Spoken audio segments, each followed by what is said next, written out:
Hi, this is Dawn Morningstar, founder of Venerable Women. Welcome to A Venerable View. Today we're going to talk a little bit about 5 ways that we can have really good gatherings with one another. These 5 agreements, I call them the together agreements, they work really well to create a sense of safety and nurturing in any kind of gathering so that everyone in the group feels heard and included and open to what is trying to be or it could be emerging in the group. So here are the agreements. The first one is to commit to your own well-being and the well-being of the gathering. And some of the ways that we commit to our own well-being are taking care of personal needs, kind of basic stuff. If you're cold, get your sweater. If you're thirsty, get a drink, that sort of thing. Also, to ask for what you need in order for the experience to be a good one for you. That could be, the chair that I'm sitting on is really uncomfortable. Could I switch with you? Or could I borrow that pillow? Whatever it might be.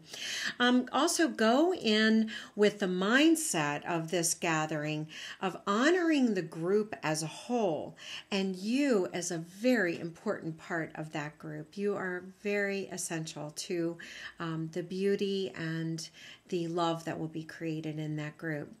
Hold what is shared in confidence is another way to commit to the well-being of everyone in the group, including yourself.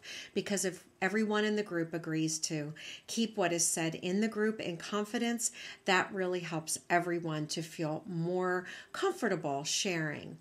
Ask questions when you don't understand. If a new concept comes your way or if someone says something you don't understand, it's certainly fine to ask a question so that you do. And share what you're comfortable sharing. And also remain open to stretching in some new directions. So for example, if we're going around the circle and everyone is sharing and you really don't have anything to say or you don't have your thought formed yet and you need some more time, certainly wonderful to claim that.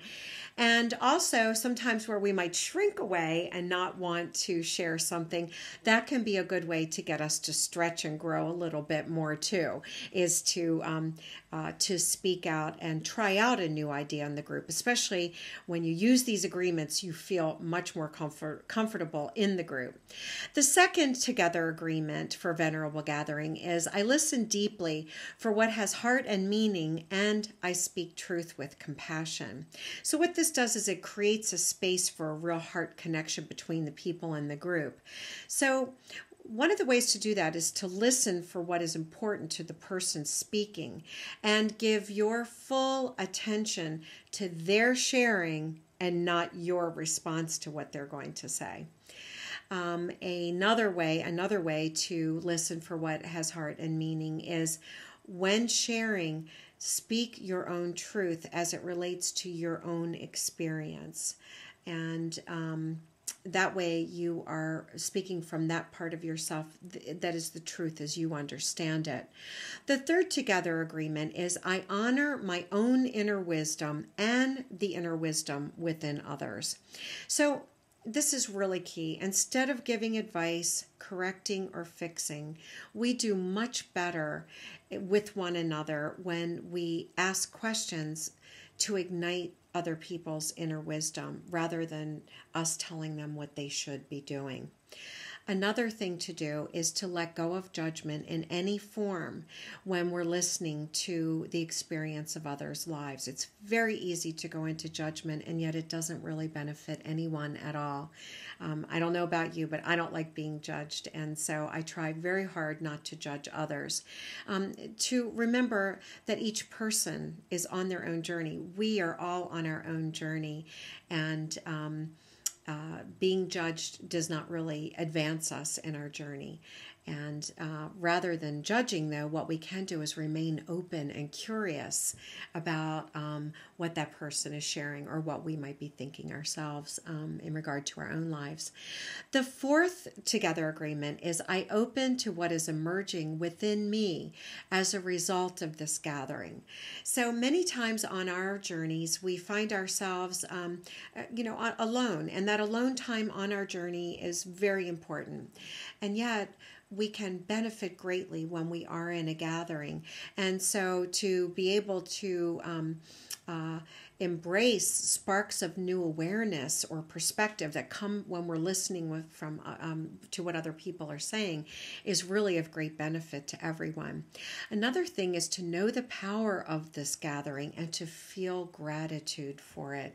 To really feel grateful that people came together, kept these agreements in the best ways that they could to create this sense of safety and nurturing, and to be able to have a really great experience.